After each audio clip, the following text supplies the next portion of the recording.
Let's take a look at one of the gravest human rights violations since the regime change in Pakistan in April 2022, when former Prime Minister Imran Khan was ousted through a well-orchestrated conspiracy. Since then, the entire state machinery has been actively working to silence every dissenting voice in order to prolong this unconstitutional and undemocratic grip on power. On May 25, 2022, the government launched a brutal crackdown to suppress PTI's Long March to Islamabad, which had been called by Imran Khan to demand free and fair elections. In an unprecedented display of state violence, security forces used tear gas, baton charges, and live rounds of rubber bullets to disperse peaceful protesters, including women, children, and elderly citizens. Roads were blocked with shipping containers. PTI leaders and workers were harassed and detained in overnight raids, with reports of families being threatened and homes ransacked. 2 PTI workers lost their lives due to the unlawful use of force against the marchers. To prevent further bloodshed, Imran Khan had to call off the march. In August 2022, Dr. Shehbaz Gill, a senior leader of Pakistan Tehreek-e-Insaf, PTI, and close aide to Imran Khan, was abducted by law enforcement individuals in broad daylight from Islamabad. His arrest quickly turned into a harrowing tale of political victimization. He was subjected to severe physical and mental torture as well as sexual abuse while in custody, with reports of him being stripped naked, beaten, and denied basic medical care. Gill later revealed details of the inhumane treatment, including attempts to force him into signing a false confession implicating PTI leadership. Dr. Shehbaz Gill's driver's wife was arrested along with her 10-month-old baby to pressure him and collect evidence. The baby was cruelly separated from her mother, depriving her of fundamental rights and leaving her in distress. On October 23, 2022, Arshad Sharif, a prominent Pakistani journalist known for his fearless reporting, was assassinated in Kenya. His killing sent shockwaves across Pakistan and the international community. Sharif had fled Pakistan earlier that year due to escalating threats against his life after his investigative reports exposed corruption of the Sharif Zardari governments and the role of the military in ousting Imran Khan. He faced relentless intimidation, harassment, and fabricated legal cases, forcing him to seek refuge abroad. Before his assassination, Arshad Sharif received multiple warnings about his safety, including a direct threat to his life. In July 2024, the High Court in Kajiado, Kenya, ruled that the 2022 killing of Pakistani journalist Arshad Sharif by Kenyan police was unlawful and unconstitutional, but his family still awaits justice from Pakistani courts. On November 3, 2022, an assassination attempt was made on Imran Khan during his Hakiki Azadi Long March in Wazirabad, Punjab. He was leading a massive protest march when gunshots were fired at his container. Imran Khan sustained multiple bullet injuries in his legs, while one PTI supporter was killed and several others were injured in the attack. Imran Khan accused senior government officials and a military intelligence officer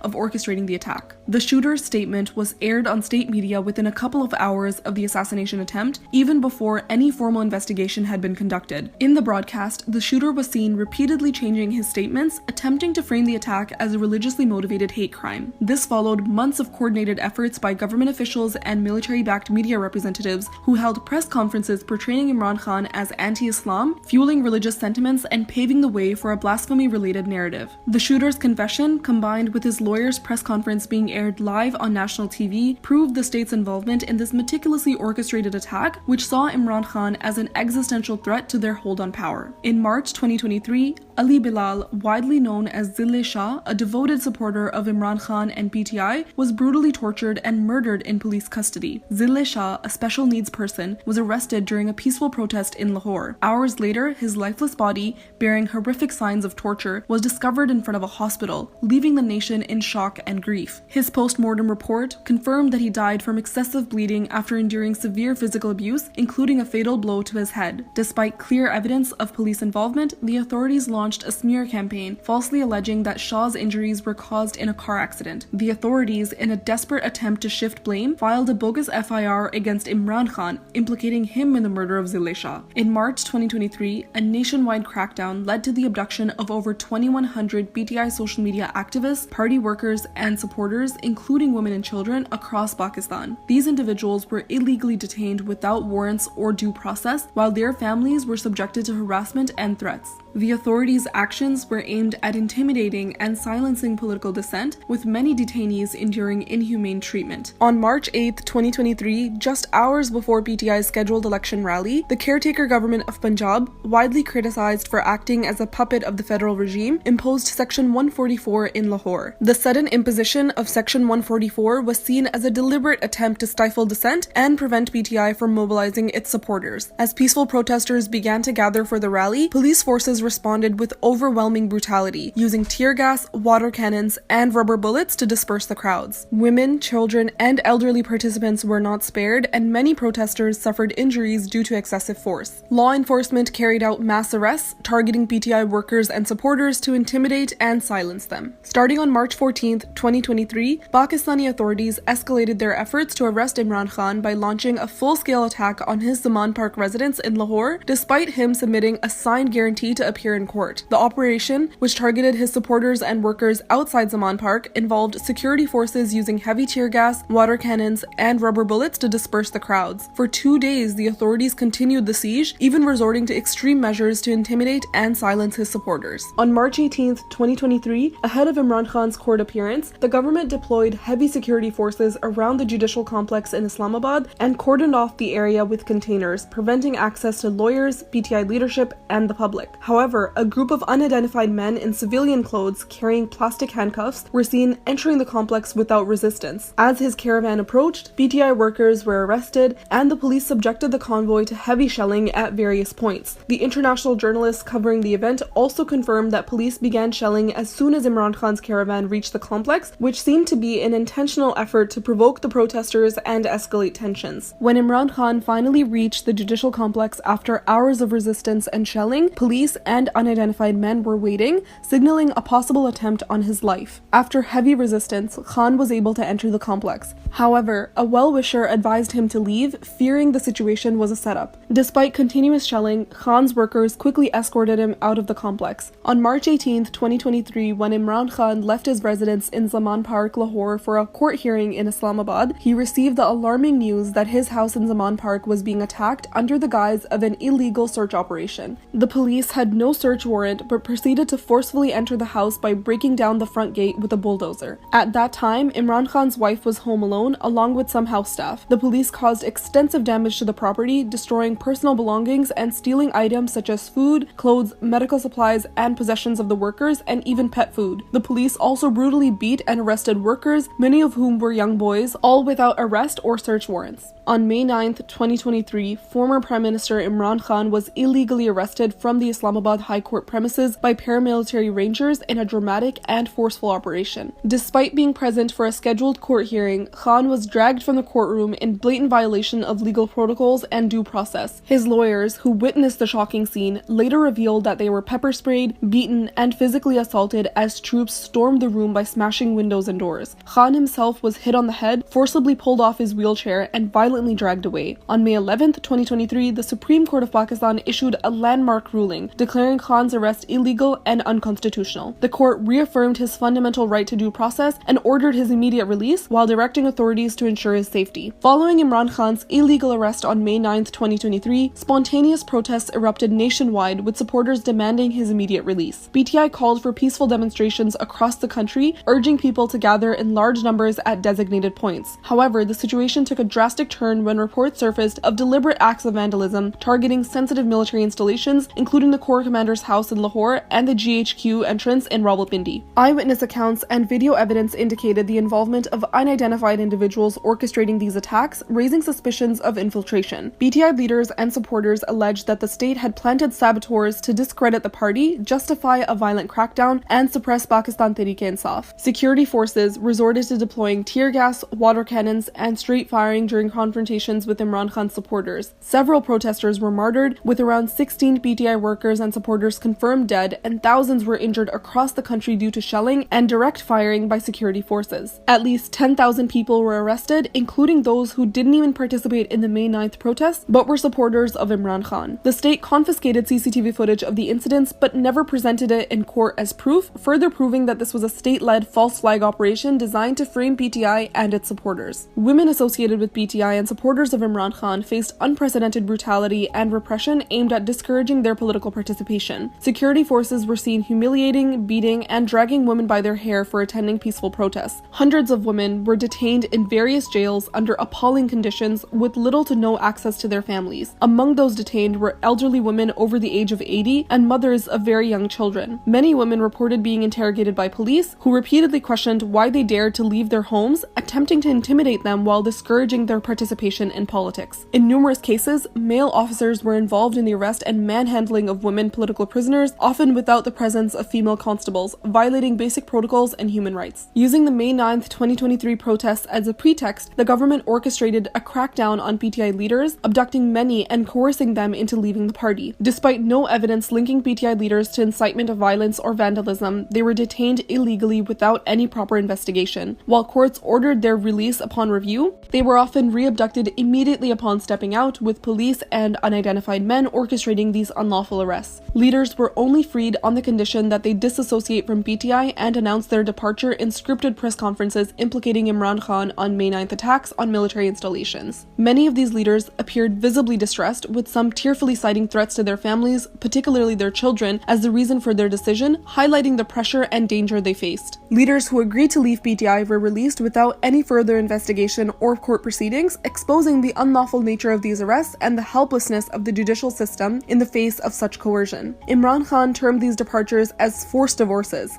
In contrast, those who refuse to abandon PTI or deliver scripted press conferences remain in jail to this day, even after 2 years. Following the regime change operation, the crackdown extended to journalists and media houses that dared to present PTI's perspective and expose the injustices and state-led fascism against Imran Khan and his supporters. This campaign aimed to control the narrative against Imran Khan and his party while swaying public opinion away from him. Multiple journalists and media outlets faced severe repercussions for reporting on state brutality and offering coverage favorable to PTI. Many prominent journalists were forcibly taken off air for revealing the truth about the regime change, while countless others were abducted, illegally detained, harassed, and subjected to torture. These oppressive measures were designed to suppress press freedom and silence those who challenged the state's authoritarian grip on the media. The government extensively utilized state media and official platforms to propagate relentless propaganda against Imran Khan and his party, from baseless accusations of blasphemy which endangered his life to orchestrating campaigns over fake corruption charges like the Toshakhana and prohibited funding cases. The narrative was manipulated to tarnish his reputation. After the events of May 9, the media was weaponized to falsely declare PTI as an anti-state party and label its supporters as terrorists. Government officials, aided by the military and ISPR, conducted press conference after press conference, spreading lies about Imran Khan, his family, and PTI. Bogus cases such as the Iddat case,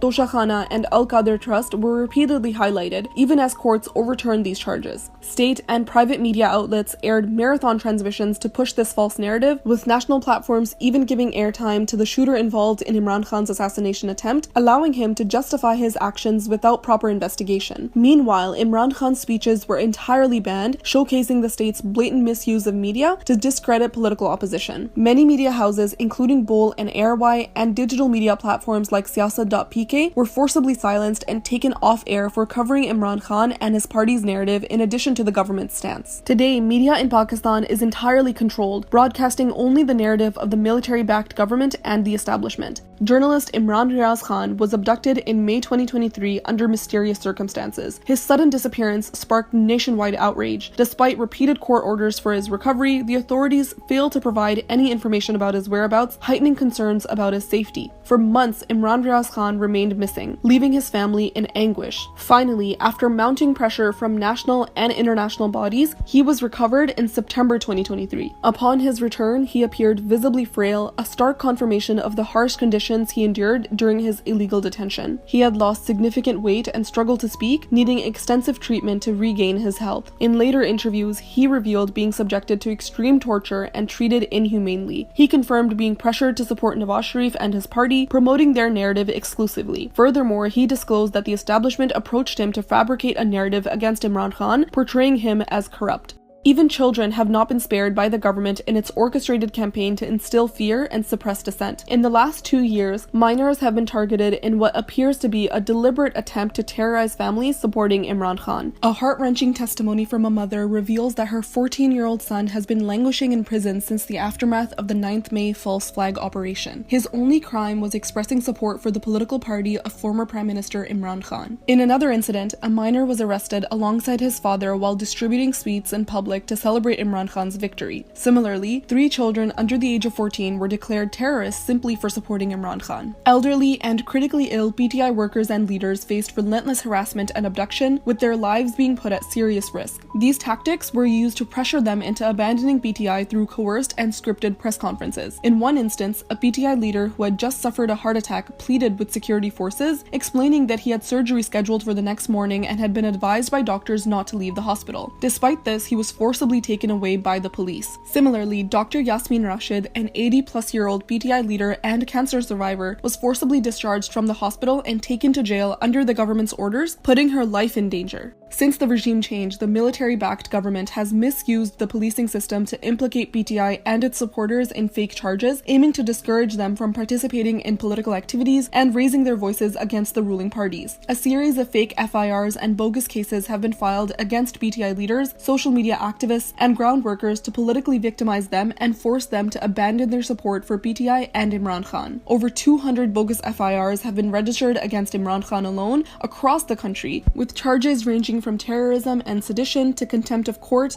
blasphemy, and even murder. Many PTI leaders and workers' houses were raided at night without arrest or search warrants. The police, accompanied by unidentified individuals in civilian clothing believed to be intelligence personnel, not only harassed family members but also destroyed property and looted valuables to exert pressure on them. They would break cars, furniture, and in many cases demolish entire houses to punish those supporting Imran Khan and PTI. Several PTI leaders reported that authorities illegally sealed their businesses, attempting to blackmail them into leaving the party. Mia Aslam Iqbal, former senior minister of Punjab, described the ordeal his family faced at the hands of the military-backed government. 30 to 40 people entered his house and began harassing his family, including his 85-year-old mother, who requires oxygen. The police took everything valuable, including his daughter's dowry, just days before her wedding. He also mentioned that many of his family members' homes had been raided multiple times to pressure him. Post-regime change, Murad Saeed, a former federal minister and leader of Pakistan Tehreek-e-Insaf, PTI, faced multiple threats to his life. In May 2023, he wrote a letter to the Chief Justice of Pakistan expressing concerns over the bogus cases and life threats he was facing. Much like Arshad Sharif, agencies are targeting him for speaking out against injustice, his support for Imran Khan, and his efforts to bring peace to his province, which has endured military operations over the years, causing widespread disruption and loss of life. Post-regime change, a huge number of PTI leaders who were arrested in politically motivated cases were mistreated and kept in barbaric conditions, violating their basic rights. Many were denied the right to meet their families, and they have been subjected to inadequate food, sleep arrangements, and medical treatment, particularly concerning for those over 60 who require urgent care. Former federal minister Shahryar Afridi was confined to an 8x8 death cell and denied any access to his family. Due to the appalling conditions, his health deteriorated. Afridi was abducted from his home after midnight alongside his wife, who is terminally ill. Former governor of Punjab and senior PTI leader Umar Sarfraz Chima was kept in similar dire conditions. Despite doctors advising immediate surgery for his shoulder, which caused him unbearable pain, the jail authorities ignored court orders and denied him the necessary treatment. His wife was also arrested to put pressure on him, despite having no involvement in politics. The abducted and illegally detained PTI workers have shared numerous stories of both mental and physical torture during their detention. One such worker, Zakir Mardan, recounted his ordeal of being abducted, tortured, and humiliated simply for supporting Pakistan Tehreek-e-Insaf. Another passionate supporter, Zille Shah, tragically died due to extreme physical torture in police custody. Many workers, upon their release, shared similar stories of mental and physical torture, with authorities pressuring them to testify against Imran Khan and to stay silent after their release. Under the fascist government, there has been a disturbing increase in the release of private audios and videos as a tool to blackmail PTI leadership and workers. The Prevention of Electronic Crimes Act 2016 prescribes a penalty of up to 3 years in jail or a fine of up to 1 million rupees, or both, for making unauthorized videos and pictures. However, the government blatantly violated this law. PTI Senator Azim Swati's private video with his wife was leaked to pressure him into abandoning PTI, while another PTI leader, Kamal Shahzab, had a fake video leaked to threaten and and intimidate her, putting their families under extreme distress. Following the events of May 9, 2023, many female PTI supporters reported being verbally abused, threatened with rape, and labeled as bad women by police officers simply for participating in political activities. In one shocking video clip, a police officer was seen verbally abusing a woman and her family, unzipping his pants and showing his privates while arresting her. These incidents show the desperation of the regime and its bureaucracy to suppress political dissent, particularly targeting women, as the vast majority of them are supporters of Imran Khan. In January 2023, Imran Khan dissolved the provincial assemblies of Punjab and Khyber Pakhtunkhwa as part of his political strategy to force early general elections in the country. This move was constitutionally valid, as Article 224 of Pakistan's constitution requires the appointment of caretaker governments following the dissolution of assemblies. These caretaker governments are tasked solely with overseeing free and fair elections within 90 days. However, what followed was a blatant violation of constitutional principles, as the caretaker governments in both provinces exceeded their tenure and remained in power beyond the mandated 90-day period. The Election Commission of Pakistan, ECP, supported by the federal government, postponed elections indefinitely. This was done to keep PTI out of power, as surveys indicated overwhelming support for Imran Khan in these provinces, predicting a landslide victory for him if elections were held.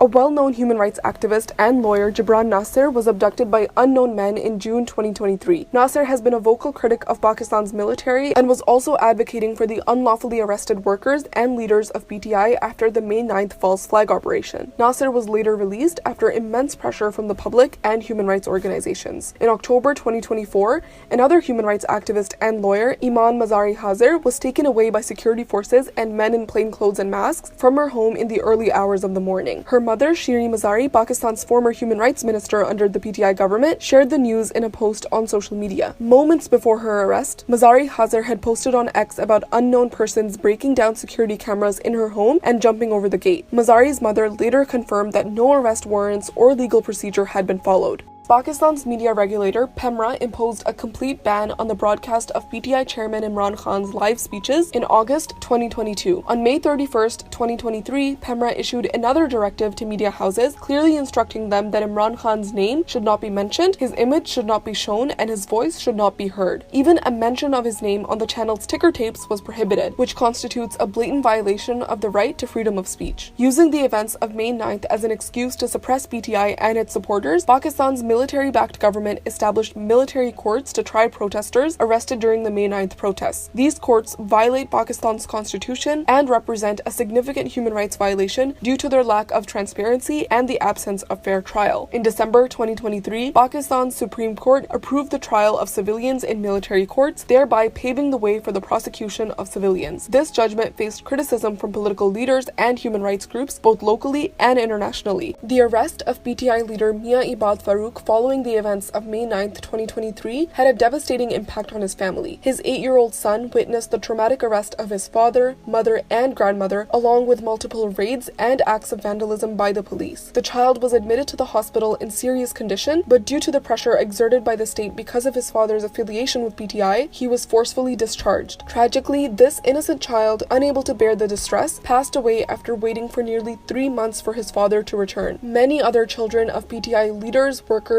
and supporters endured similar trauma as a result of the state's oppressive actions. Repeated police raids and harassment of PTI families left countless children and minors in a constant state of emotional distress. Many PTI leaders and workers were forced into hiding after the government launched a brutal nationwide crackdown on PTI, resulting in the arrest of thousands. As courts began releasing them due to a lack of evidence, the state resorted to abducting PTI leaders, workers, and supporters, and even journalists and reporters. Many of these individuals were abducted and subsequently went missing for months. Enforced disappearances became a strategy to instill fear, discouraging support for Imran Khan and his party. These missing persons faced a high risk of torture as they were placed completely outside the protection of the law. Many shared horrifying stories of torture and harassment upon their return. The courts seemed powerless in retrieving these missing persons, especially given the involvement of intelligence officers in plain clothes and police, as evidenced by CCTV footage provided by the families of several missing persons. Over the course of of 2 years since the regime change in April 2022, approximately 100 people were abducted, including PTI leaders, lawyers, senators, workers, social media activists, journalists, reporters, and supporters of Imran Khan. PTI leaders who were abducted re-emerged on different private news channels, delivering scripted statements against Imran Khan, accusing him of the events of May 9th, even though he was incarcerated at that time. These individuals appeared visibly shaken and in poor physical condition. Their families had filed abduction cases, and legal proceedings were underway in courts to secure their recovery. Many of these leaders faced unfounded charges of vandalism and terrorism and were declared as wanted. However, following their scripted interviews, all charges were dismissed and they were released without any further court proceedings. Imran Khan has been denied his fundamental right to a fair trial. He is being incarcerated under bogus cases with biased and controversial judges of questionable backgrounds, denying him any semblance of justice. According to the observations of multiple court reporters, many of these judges would receive written orders from the powerful military establishment. They were pressured to expedite Imran Khan's conviction by holding marathon court proceedings that went late into the night, which were later overturned by higher courts. Despite the constitution providing the right to file an appeal for case transfers and elevation to higher courts, Imran Khan has been denied this recourse. Numerous cases have been delayed, with some judges reserving their verdicts for weeks. Imran Khan was also kept in jail based on a bill that never received presidential assent, rendering it unconstitutional and illegal. Special courts were set up without passing the bill, and court proceedings were moved to Adiala jail, kept secret and closed off from media coverage. When Imran Khan's legal team challenged these proceedings in court, the judge denied their request. Furthermore, Imran Khan has not been presented in court for other cases in which he is required to appear to secure bail. On August 5th, 2023, former Prime Minister Imran Khan was convicted in the bogus Toshakhana case by the controversial judge Humayun Dilawar, who sentenced him to 3 years in prison and imposed a 100,000 rupee fine. Imran Khan was convicted in this case based on a flawed judgment delivered by a biased judge who denied Imran Khan the right to a fair trial. The conviction, which followed a fast-track trial, was widely seen as politically motivated by analysts and legal experts, as well as Imran Khan and PTI. The trial lacked due process, and Khan's legal team asserted that the proceedings were tainted by irregularities and influenced by external political pressures, particularly from the military establishment. There were numerous legal questions surrounding the court's jurisdiction to hear the case, including the fact that the 120-day period prescribed by law for scrutinizing annual assent declarations by members of parliament had already passed. The defense was denied the opportunity to present witnesses, and the closing arguments were not allowed to be presented. Despite the defense team being physically present, they were marked absent,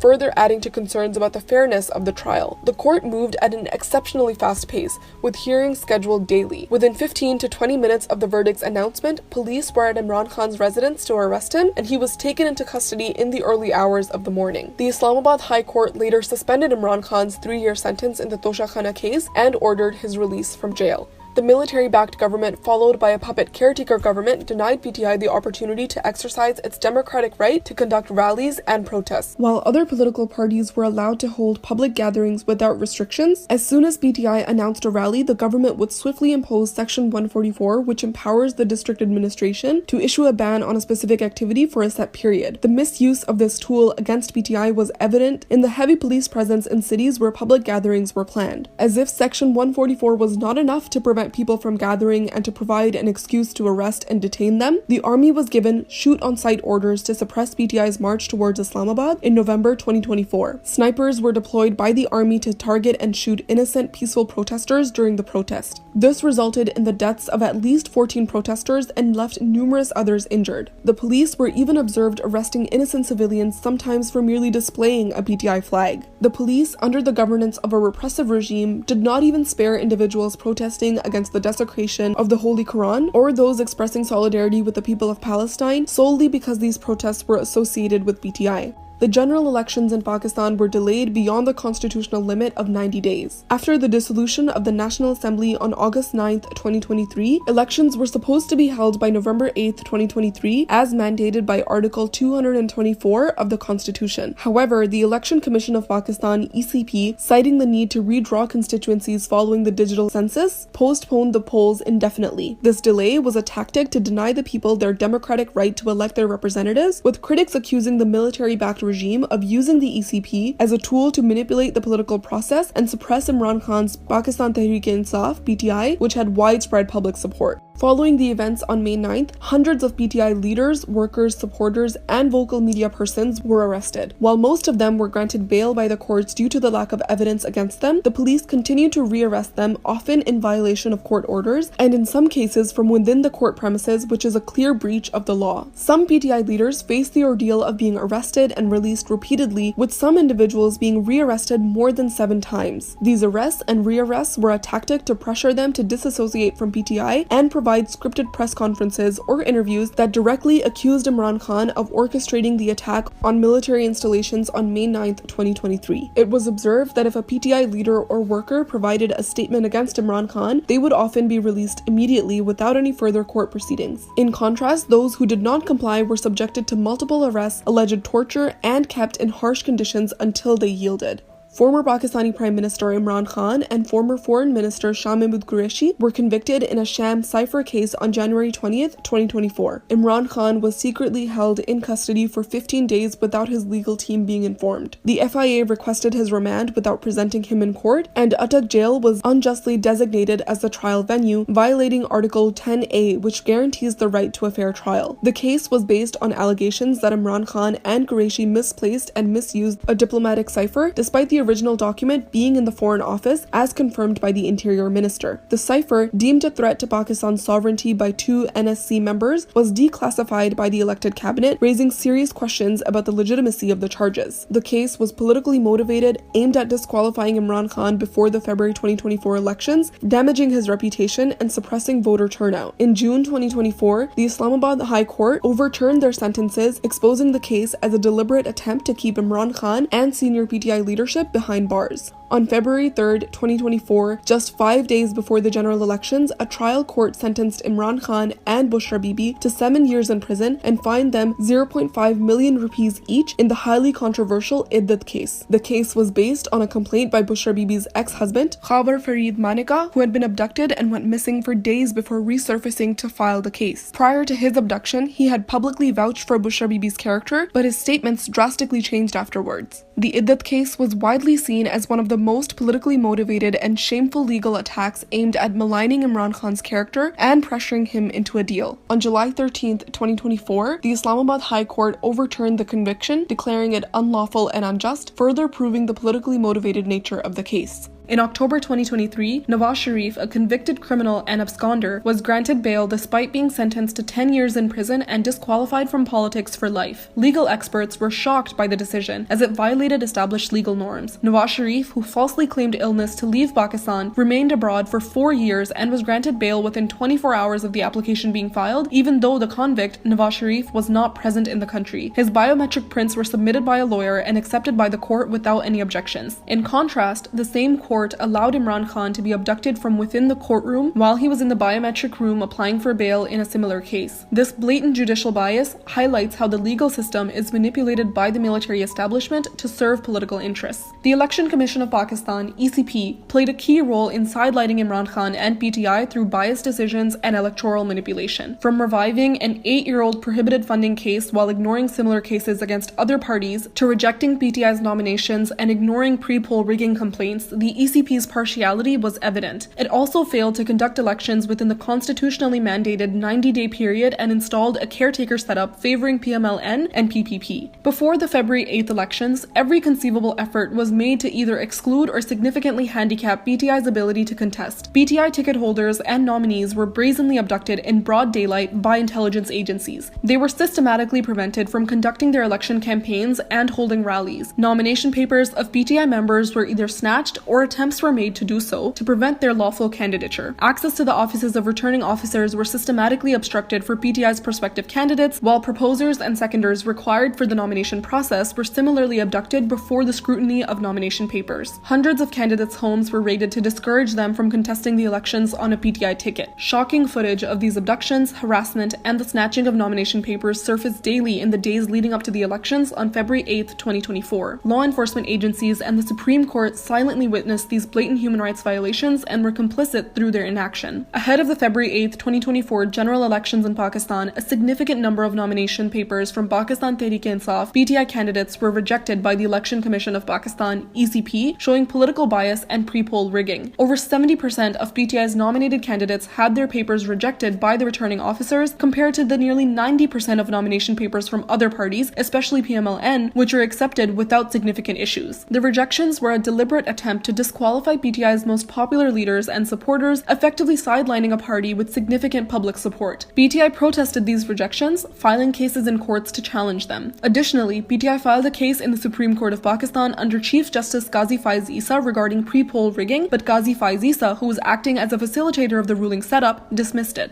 After regime change, and especially in the lead-up to the elections, PTI faced widespread oppression from authorities marked by crackdowns on its candidates, workers, and supporters. As PTI held workers' conventions to build momentum, law enforcement responded with severe measures, including abductions and indictments of political opponents. Hundreds of houses, offices, and businesses of PTI candidates and leaders were ransacked, and their families were harassed and intimidated. Police and intelligence agents dressed in civil clothes would barge in late at night, breaking everything, torturing the men, and abducting relatives as a tactic to create fear and discourage PTI candidates from contesting an election. In the months leading up to the elections, a systemic crackdown on PTI offices across Pakistan began. In June 2023, PTI's Karachi offices were forcibly sealed without due legal process, prompting legal action from the party's local leadership. Similarly, in December 2023, PTI's Central Punjab office was sealed again despite a court order to reopen it. As the elections approached, police escalated their actions by blocking PTI's general body meetings, encircling party offices, and sealing the election offices of candidates. In contrast, other parties, especially PMLN, were heavily supported by state machinery, allowing them to freely conduct election rallies and campaigns. Government officials and the administration provided all kinds of logistical support to these rallies.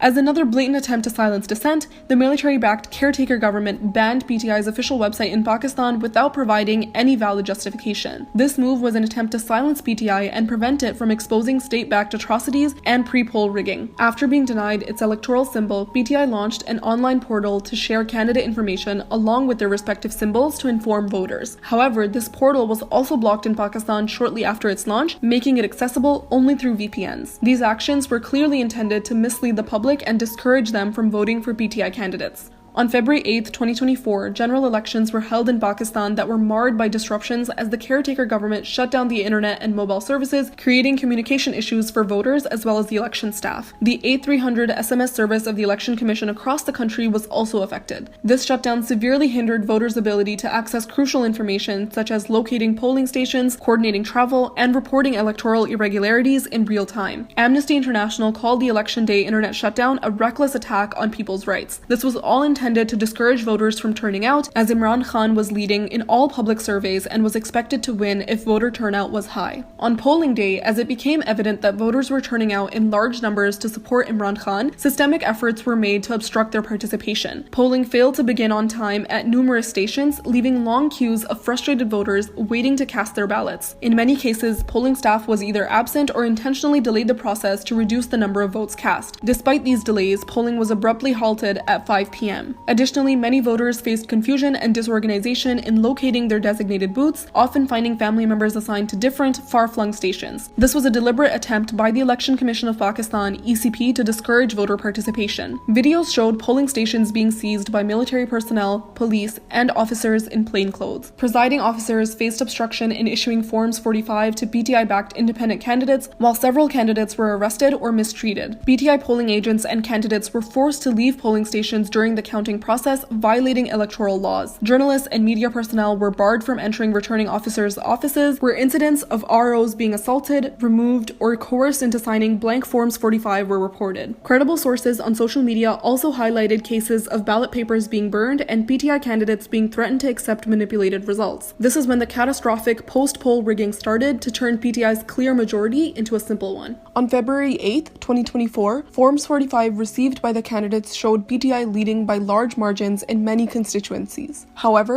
discrepancies appeared when returning officers tampered with the final results on Form 47. In several cases, BTI's clear leads were overturned in the final Form 47 results. A comparison of Form 45 and Form 47 results from February 8, 2024 revealed significant disparities, showing massive rigging to turn BTI's clear majority into a simple one and giving other parties, mainly PMLN, PPP, and MQM, enough seats to form a coalition government. Despite all this manipulation, BTI stood as the leading party with the most seats in the parliament. It was evident that returning officers, ROs, manipulated election results during the preparation of Form 47. Despite BTI-affiliated candidates leading by significant margins based on Form 45 aggregations, Form 47 was prepared unlawfully in their absence, falsely portraying them as runners-up in the official results. This was a violation of Pakistani electoral laws, which required the consolidation of Forms 45 and the issuance of Form 47 in the presence of all candidates and their agents. On March 5, 2024, the ECP released the long-awaited Forms 45. However, instead of ensuring transparency, these forms exposed glaring inconsistencies and clear signs of tampering. The altered documents reveal significant changes in the number of votes allocated to candidates, raising serious doubts about the accuracy of the election results. Discrepancies between the original Forms 45 given to candidates and those later published by the ECP are particularly evident in constituencies where PTI candidates were initially leading. The forgeries were so blatant and amateurish that even a child could spot the discrepancies. Numbers were overwritten to inflate the lead of PMLN candidates, while PTI candidates' leads were blatantly crossed out. Many forms didn't even add up correctly, with totals at the bottom contradicting the individual vote counts. This was a brazen rigging attempt exposed not by investigative agencies but by the common people of Pakistan. These tampered Forms 45 serve as undeniable proof of the systemic rigging against Pakistan Tehreek-e-Insaf candidates in the general elections held on February 8, 2024.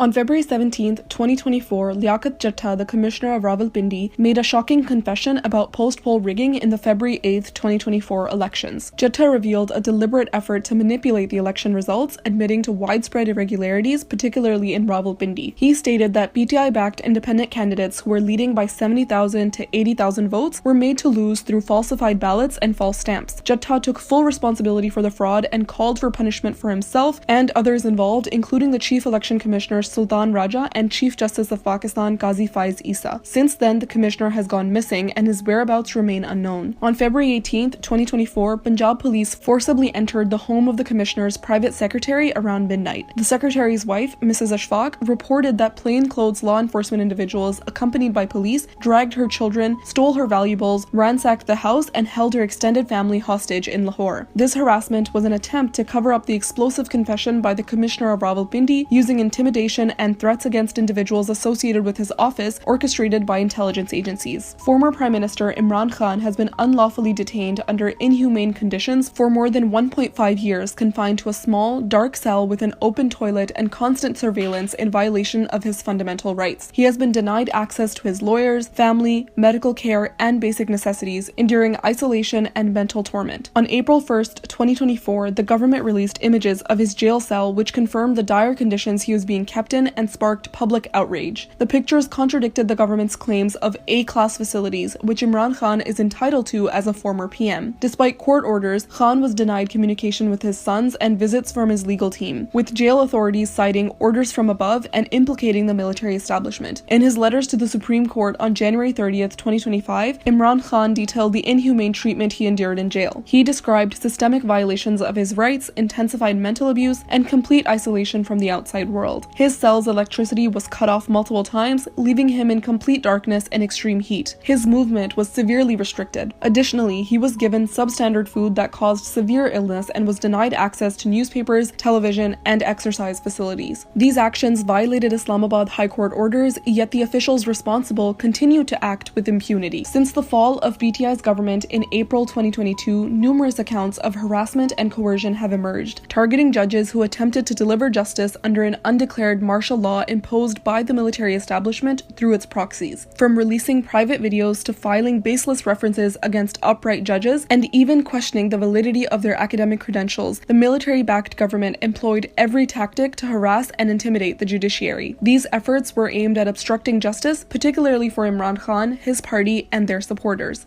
On March 25, 2024, 6 senior judges from the Islamabad High Court penned a letter addressed to the Supreme Judicial Council detailing serious revelations against Pakistan's intelligence agencies for their interference in judicial affairs. The judges disclosed that these agencies had been exerting pressure through methods such as abducting and torturing their relatives, conducting secret surveillance in their homes, and attempting to influence the outcomes of legal cases. The letter outlined specific instances of interference, such as intelligence officials pressuring judges in crucial cases, leading to one judge being hospitalized due to stress. The letter mentioned that a judge's relative was abducted by ISI operatives to exert pressure. Additionally, it highlighted intimidation tactics towards district court judges, covert surveillance with spy cameras in a judge's residence, and efforts to manipulate utility bills and tax records to influence judicial decisions. The letter also detailed several instances of attempted coercion and intimidation by ISI officers to influence the outcome of cases, including those involving the incarcerated former Prime Minister Imran Khan. On July 1, 2024, the UN Working Group on Arbitrary Detention declared that the detention of the former Pakistani Prime Minister is arbitrary and violates international law. Their detailed 17-page report concludes that Imran Khan's imprisonment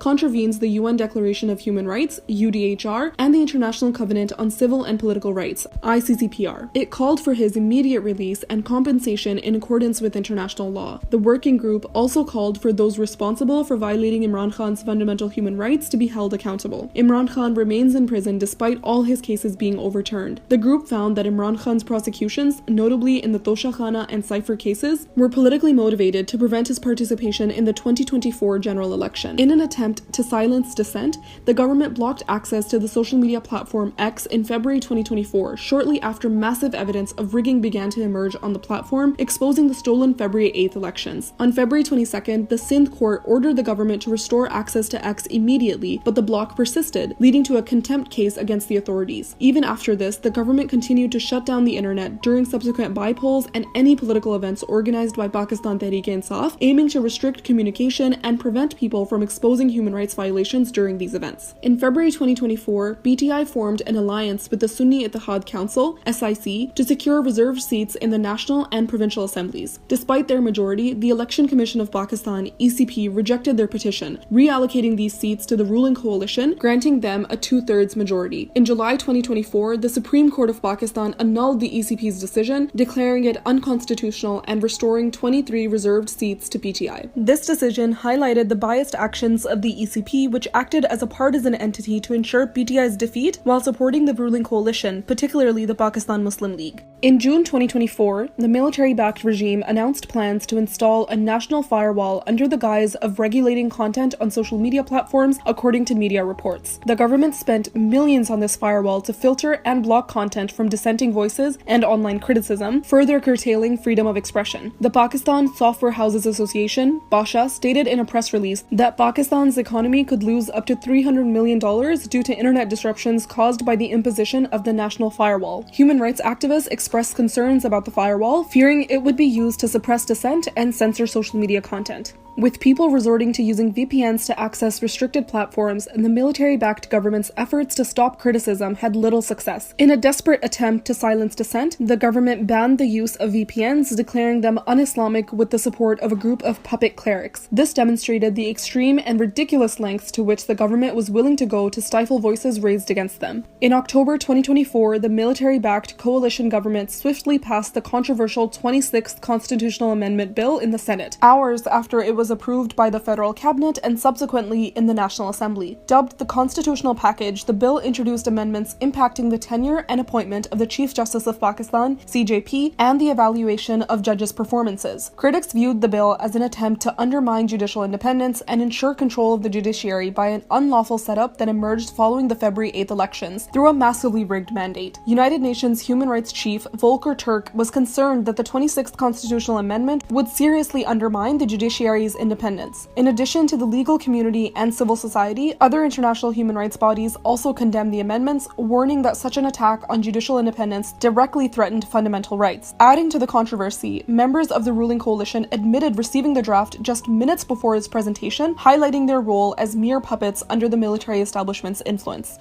To pass the 26th constitutional amendment, brutal tactics and heavy coercion were used by the military-backed government and intelligence agencies. The illegitimate government, lacking the required two-thirds majority, needed 224 votes to pass the bill. To secure these votes, they resorted to widespread intimidation tactics, particularly targeting opposition lawmakers as they depended on their support to ensure the bill's passage. Members of Pakistan Tehreek-e-Insaf faced threats, including the abduction of their family members, women and children, bribery with money and government ministries, and threats of losing their seats through the Election Commission of Pakistan, ECP. PTI lawmakers, alongside members from other opposition parties like JUI and BNP, were pressured into supporting the amendment or else face severe consequences. A few days before the amendment, one of the PTI lawmakers, Haji Imtiaz Ahmed, had his house raided by police and unknown men. His elderly mother was beaten and harassed, his young baby was thrown off the bed, and his sister-in-law was dragged down the stairs and harassed into providing information about her husband and brother-in-law, Haji Imtiaz. She confirmed that an ISI colonel, Major Omer, is directing the harassment of PTI members and their families, with the military behind these actions. In an interview following the raid, she mentioned that 25 unidentified individuals raided Haji Imtiaz's house in Mandi Bahauddin, dragging his 100-year-old mother off her bed and violently assaulting her, leaving her in poor health. She described the assailants as soldiers spreading terror and harassing them. Around 12 PTI lawmakers and 2 BNP senators were abducted as the government sought to push through the amendment at gunpoint, further exposing the coercive measures used to secure votes for the 26th Amendment. PTI lost contact with 12 of their lawmakers just days before the amendment, while the BNP head, Akhtar Mengal, confirmed in a press conference that 2 of their senators were also being threatened into voting in favor of the amendment. One BNP senator, Nasima Ehsan, had her son abducted while she was kept hostage until the amendment passed. Another senator, Qasim Rajhan, was seen being brought to the Senate in a dire state on a wheelchair, showing signs of extreme mental torture during his captivity. On the day of the session to pass the amendment, Islamabad's red zone was placed on high alert with a massive deployment of security forces, including paramilitary personnel both inside and outside the assembly hall. Vehicles from intelligence agencies and cars with tinted windows were seen entering the assembly premises, transporting abducted opposition members, including PTI lawmakers, and secretly herding them like cattle. The media was pushed out and prevented from asking any questions to the lawmakers who were forcibly brought to the assembly. Strict monitoring and checks were conducted inside the assembly by men in civilian clothes from intelligence agencies tasked with ensuring the amendment passed successfully. The military-backed regime repeatedly shut down the internet nationwide ahead of PTI's virtual rallies and political events. After Imran Khan's arrest on May 9, 2023, the government blocked access to the internet and major social media platforms, leaving millions of people cut off. NetBlocks estimated that Pakistan lost $53 million in just one day due to the shutdown. This caused severe disruptions to IT services ranging from banking to routine workflows. This pattern of internet shutdowns occurred every time PTI planned an event, during elections, and particularly after the Islamabad massacre, to hide any evidence of the atrocities committed by the military-backed regime. Reports from major cities like Lahore, Karachi, and Islamabad confirmed widespread disruptions, and mainstream news outlets documented the challenges faced by citizens. In January 2024, just days before the general elections, the Supreme Court of Pakistan, led by Chief Justice Qazi Faiz Issa, stripped PTI of its electoral symbol, a verdict that meant that the biggest and most popular political party in the country will be denied the opportunity to participate in the elections, thereby stripping millions of Pakistanis of their fundamental right to vote for their preferred political party. Legal and political experts and people from all walks of life were in disbelief over the Supreme Court's decision to strip PTI of its electoral symbol and declared it a huge blow to fundamental rights. The stripping of PTI's electoral symbol, the bat, proved the vulnerability of national institutions to political manipulation. Fearing Imran Khan's popularity, they wielded the country's institutions, particularly the biased and controversial Election Commission of Pakistan, to strip PTI of its electoral symbol, the bat, with the Chief Justice of Pakistan acting as a facilitator to rubber stamp the ECP's farcical decision. From the day he took his oath, Chief Justice of Pakistan Qazi Faiz Issa acted as a facilitator for the country's powerful military and the ruling elite, particularly PMLN. His actions were consistently aimed at suppressing PTI and Imran Khan, ensuring indefinite delays in their cases, especially those concerning election rigging and human rights violations. Faiz Issa's wife publicly expressed her hatred for Imran Khan, making it evident that both she and Issa harbored personal vendettas against him. Despite these public outbursts, Issa refused to recuse himself from cases involving PTI and Imran Khan, an act widely regarded as unethical and against judicial norms. Just 1 week before the general election on February 8, 2024, Imran Khan was convicted in 3 politically motivated cases within the span of a week. These convictions were part of an orchestrated effort to build a narrative against him and discourage the public from voting for him in the upcoming elections. This was another form of pre-poll rigging against Imran Khan and his party. The legal proceedings in the fabricated Cypher, Toshakhana, and Iddat cases were a sickening mockery of justice. From obstructing attorneys to secretive jail room proceedings and marathon court hearings, justice was trampled. The rushed trials, dismissal of evidence, and oral verdicts without a signed judgment painted a picture of a compromised judicial system with a clear political agenda. Former Prime Minister Imran Khan's sister Alima Khan, along with BTI leaders, confirmed that Imran Khan was being kept in solitary confinement under strict orders from above to isolate and deprive him of human interaction. Additionally, prison officials responsible for his safety were replaced for the 3rd time, heightening concerns about his health and security. In a petition filed with the Islamabad High Court in June, Imran Khan warned that Adiala jail was being controlled by 2 officials from Pakistan's intelligence agency, the ISI, and sought judicial intervention to end their interference. Despite this, the meddling persisted and the conditions worsened under military control, further endangering his life. In October 2024, Imran Khan's situation deteriorated further as he was held incommunicado for 3 weeks at Adiala jail in Rawalpindi. During this time, he was cut off from communication with his family, legal and medical team, and the outside world, further worsening the already harsh conditions of his detention. Khan was placed in solitary confinement in a windowless cell which lacked electricity for extended periods, leaving him in darkness. This isolation lasted for 3 weeks, which is recognized by human rights organizations as a form of torture. In December 2023, Pakistan's military, in an effort to sell its May 9th propaganda, handed down sentences ranging from 2 to 10 years to 85 civilians over alleged attacks on military facilities following the arrest of former Prime Minister Imran Khan earlier that year. To date, a total of 105 civilians have been sentenced through unconstitutional military courts under the military-backed regime. Article 10A of the Constitution of Pakistan guarantees the right to a fair trial. However, these military courts openly violated this provision by operating without transparency or adherence to proper legal proceedings. Pakistan now faces increasing international isolation and global embarrassment, with strong backlash and condemnation from international human rights organizations, including the United Nations, the International Commission of Jurists, ICJ, and Amnesty International. The prisoners in military custody narrated harrowing stories of extreme inhumane treatment, including physical torture and forced confessions obtained under duress. Sami Wazir, a civilian who was held by the Pakistani military, confirmed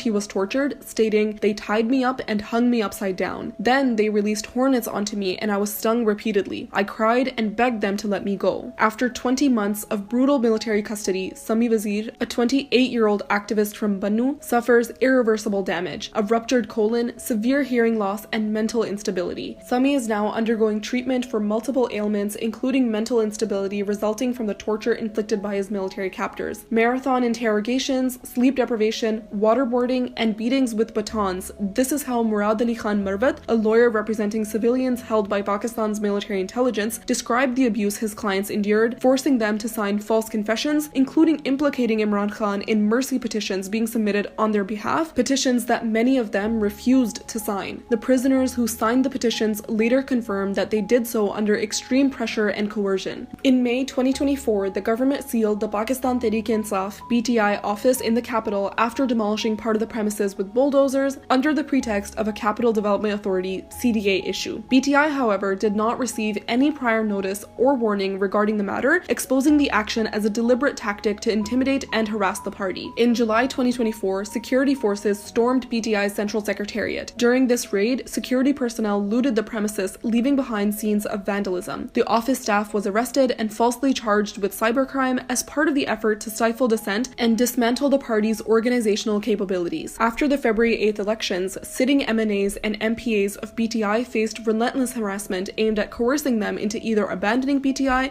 and joining the coalition or defying party directives. BTI member of the NA, Adil Bazai, was forced into joining PMLN under threats and pressure from authorities who destroyed his property and businesses. When he refused to comply and vote in favor of the ruling coalition, the Speaker of the National Assembly, a member of PMLN, disqualified him. This unlawful action was overturned by the Supreme Court of Pakistan. BTI PTI MNA Anika Hassan Mehdi went into hiding after facing severe harassment from the military-backed regime. Pressured to abandon PTI and resign, she revealed in an interview, "I'm being threatened with abuse for supporting Imran Khan. My 75-year-old father, a heart patient, was abducted and kept in illegal detention without medication. They want me to vote or resign. I've been in hiding for 2 months, unable to see my children. My constituents report widespread power and water shortages, forcing many to flee. All PTI MNAs face similar threats, with authorities warning of abductions if we don't support the government." In another episode of fascism, the female family members of PTI's MNA Saadullah Baloch were abducted by intelligence agencies. This abduction was meant to pressure Saadullah Baloch to reappear and surrender himself to the intelligence agencies, with the women being held hostage until he complied.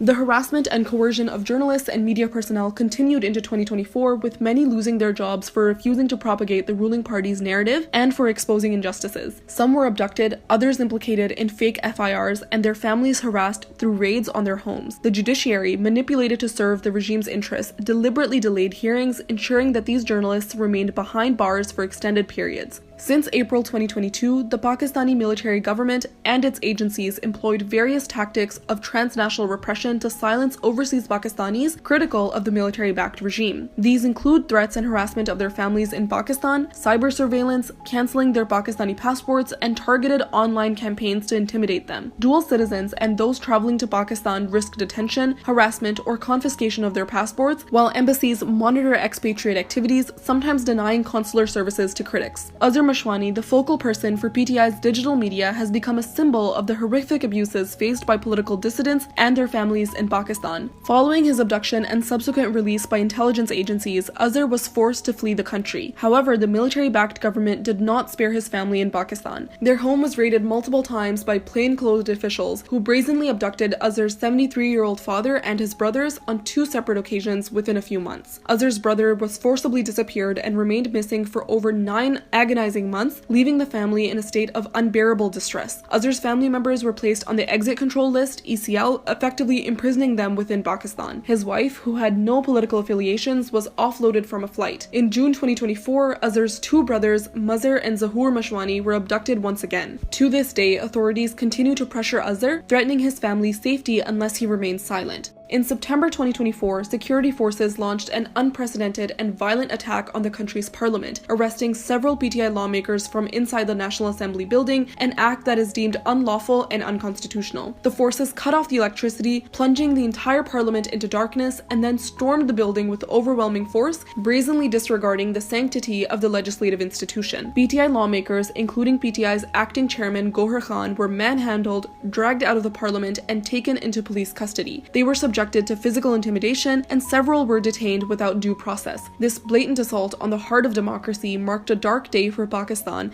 In October 2024, Imran Khan's sisters Alima Khan and Uzma Khan were arrested as soon as they arrived at Islamabad's D Chowk for a peaceful protest called by Imran Khan. This was yet another politically motivated act by the military-backed regime to exert pressure on him. Alima Khan, who used to meet Imran Khan regularly and disseminate his message to the public, posed a threat to the military establishment as her influence was significant. The regime attempted to keep them behind bars as long as possible by pressuring judges to delay her hearings and extend her physical remand, all without any legitimate charges. In October 2024, the fascist military regime abducted prominent lawyer Intizar Hussain Panjota, a vital member of Imran Khan's legal team. Panjota was taken without any legal justification in blatant violation of constitutional rights, and his whereabouts were concealed for weeks. The primary aim of this abduction was to disrupt the flow of Imran Khan's messages to the public, as Panjota, being Imran Khan's counsel in several cases, met him regularly and conveyed his unfiltered messages to the people. He was subjected to extreme physical and mental torture, kept in dire conditions, and stripped of basic human dignity. On November 2nd, 2024, after 25 days of disappearance, Panjota was discovered during a police operation. The operation appeared to be a staged drama attempting to frame his abduction as a kidnapping rather than an act orchestrated by military intelligence. Panjota was found blindfolded, his hands and legs tied, in a severely deranged and mentally fragile state. He could barely speak and had no recollection of how he ended up there. Witnessing a lawyer of his stature in such a devastating condition was a powerful testament to the regime's ruthless and oppressive tactics.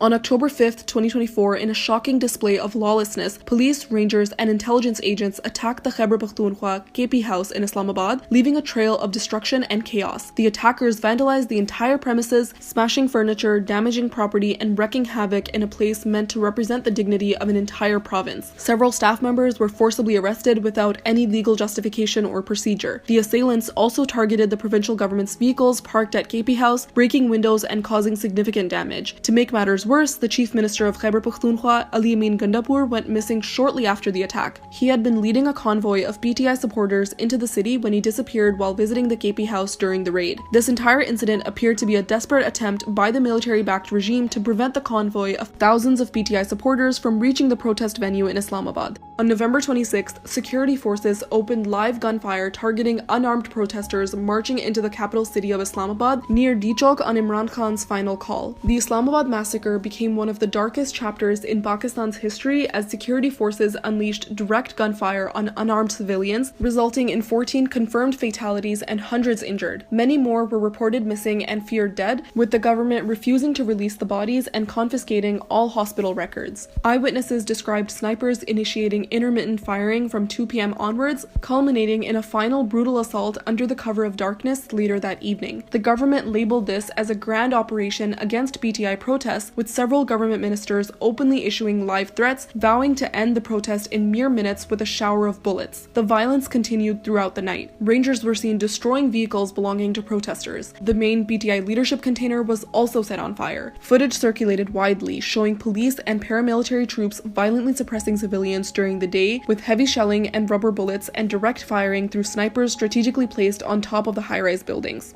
On November 26, 2024, when shooting began during the daytime near Dichok, people urgently started transporting the injured to nearby hospitals, primarily Polyclinic and PIMS Hospital. Eyewitnesses and hospital staff confirmed that a significant number of injured arrived throughout the day. As firing intensified, the flow of wounded increased, and ground reporters and citizens began documenting the horrifying scenes. Social media started filling up with horrifying footage of gunshot injured and dead bodies of peaceful protesters. One journalist, Saqib Bashir, released an initial report from Polyclinic Hospital confirming 2 fatalities and at least 26 individuals with gunshot wounds. However, he was later abducted and hospital records were confiscated. Security forces subsequently took full control over the hospitals, seizing all medical documentation to suppress evidence. Any journalists who attempted to investigate the deceased or the injured faced abduction or intimidation. Journalist Matiullah Jan visited hospitals after November 26th to gather data on the number of casualties but was arrested on fabricated charges. He was detained to prevent further investigation, effectively concealing the true scale of deaths and injuries during the Islamabad massacre. During the Islamabad protests at Dichok, a deeply disturbing incident unfolded when a man engaged in prayer was brutally pushed off of a stack of containers by Pakistan Army personnel. This act of aggression occurred amidst the protesters, with multiple eyes and cameras recording the live incident in horror. It highlighted the harsh tactics employed by security forces to suppress peaceful demonstrations. The man was peacefully praying when armed soldiers without provocation forcibly shoved him off the container, leaving many shocked and appalled by the blatant violation of human dignity and religious respect. Initially believed to be dead, the man miraculously survived the fall and was immediately taken to the hospital, where doctors confirmed he had fractures in his arms and other injuries, though he was out of danger. Right after the Islamabad massacre, a massive crackdown ensued on PTI, with thousands of Imran Khan supporters unlawfully arrested and charged in fake FIRs. Many were kept in dire conditions, and numerous individuals were not even accounted for in an attempt to conceal the total number of arrests. This included a significant number of minors and even the brother of a martyr who was accompanying his brother's body for a burial. The security forces even attempted to arrest the injured with gunshot wounds from hospitals, forcing many to secretly flee to Khyber Pakhtunkhwa KPK for treatment. Police also arrested individuals who did not participate in the protests but were supporters of Imran Khan, identifying them by checking their phone content or any visible indication such as a PTI flag or sticker on their vehicles. The families of the martyrs faced immense resistance and harassment from hospital authorities and security forces deployed at the hospitals when trying to claim the bodies of their loved ones. Some were forced to sign affidavits promising to remain silent, falsely stating that the deceased had no connection to the protest and that the death was an accident rather than caused by a gunshot. Families who attempted to file police reports against the shooters were subjected to further harassment, threats, and even arrests. The family of 20-year-old martyr Anis Shahzad Sati managed to file a report and request a post-mortem post-mortem report for their deceased loved one. However, in response, authorities abducted Anisa's brother and cousin to pressure the family into withdrawing their report, which they ultimately did under duress. Another PTI supporter, Ahmed Wali, came all the way from Balochistan to participate in the Islamabad protest on Imran Khan's call. He was struck by a bullet from security forces and died on the spot. Following his death, Ahmed Wali's family faced threats and harassment, pressuring them into silence. The police raided the mosque where Ahmed Wali's family and friends had gathered to recite the Quran in his memory. Police officers pointed guns at the mourners, abusing his father and other family members. The police kicked mourners out of the mosque and threatened to urinate on Ahmed Wali's grave and verbally abused his father, threatening them to stay silent. Following the Islamabad massacre on November 26,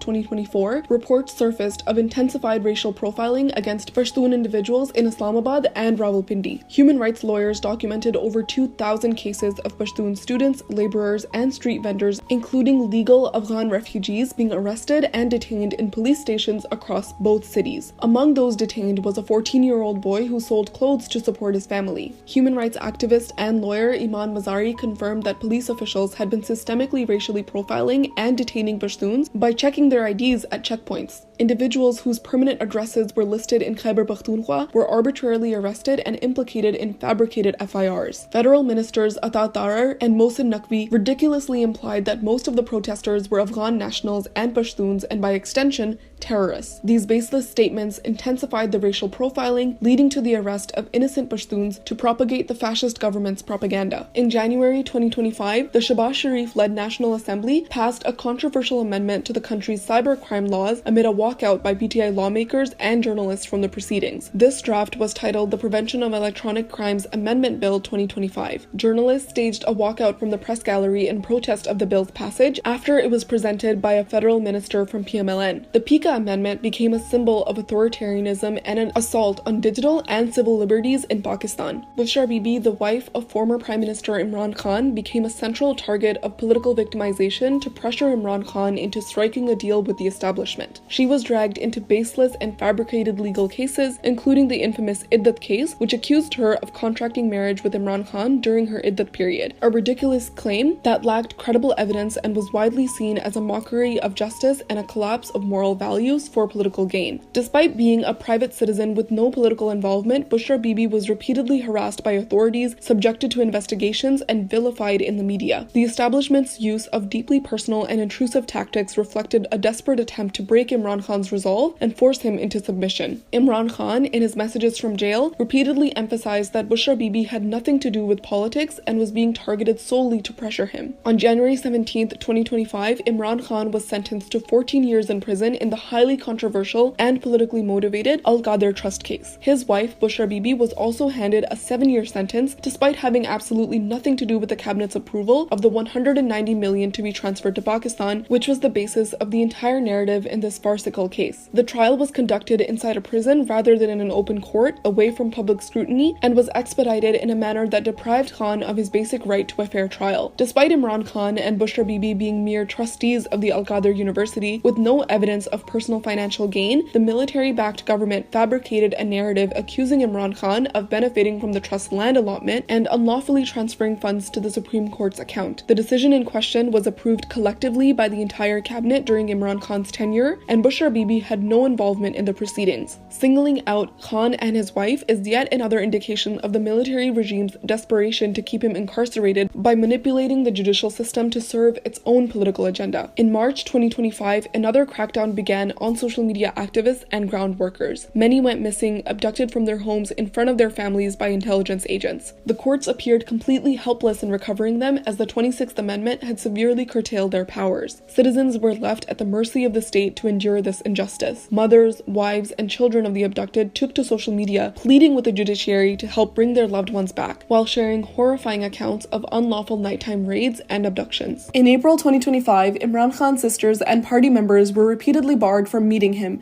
despite multiple court orders permitting such visits. Week after week, on designated family meeting days, they were stopped outside Adiala jail and made to wait for hours, only to be arrested alongside alongside other PTI workers and leaders. With no charges filed, the authorities would eventually abandon them in remote, deserted areas, an act clearly meant to harass and intimidate. This cycle continued for weeks in blatant defiance of court orders. On both family and political meeting days, the roads leading to Adiala jail would be blocked off by police. When questioned, police officials would simply state, "We have orders from above," a clear indication of the military establishment's role in isolating Imran Khan from his family and party. These actions not only violated his fundamental rights, but also showed a complete disregard for constitutional and legal norms. More than 20 articles of the Constitution of Pakistan were violated following the regime change operation. The Constitution guarantees fundamental human rights for every citizen, including the security of the person, Article 9, the right to a fair trial, Article 10A, freedom of assembly, Article 15, freedom of speech, Article 19, and the inviolability of the dignity of the man, Article 14. All these rights were stripped away from the people of Pakistan by the military-backed regime in an attempt to prolong their illegitimate hold on power. All of this is just the tip of the iceberg. Since the regime change in April 2022, human rights violations across Pakistan have reached alarming levels. A former prime minister and the country's largest political party are facing unprecedented suppression, with millions of workers and supporters suffering under a system that silences dissent with every means possible. The story of Pakistan under the current military-backed regime is one of deep injustice and sorrow. It is time for international human rights organizations and global champions of democracy to raise their voices and stand with the people of Pakistan.